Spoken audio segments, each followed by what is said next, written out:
গল্পগুজব চ্যানেলে আসছে আমার লেখা একটি গল্প যুথিকা। যুথিকা একটি প্রতিহিংসার গল্প। যুথিকা একটি এমন গল্প যা উত্তরণের পথ দেখায়।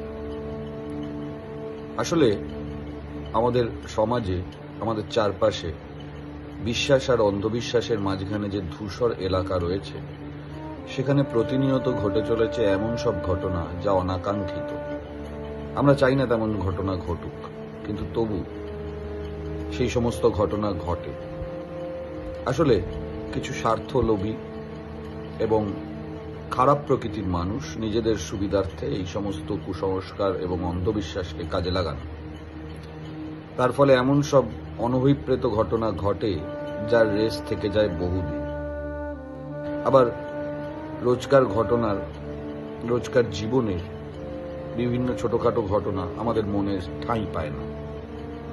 তেমনি বহু প্রাচীনকালে ঘটে যাওয়া শুদ্ধিকরণ নামের এক কুসংস্কার একটি মেয়ের জীবনকে তছনছ করে দিয়েছিল।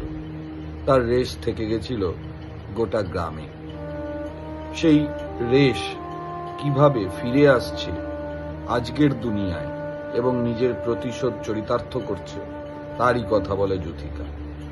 গল্পগুজব চ্যানেলে এই গল্পটা আপনাদের ভালো লাগবে আশা করি, এবং অনেক শুভেচ্ছা টিম গল্পগুজবকে। ধন্যবাদ।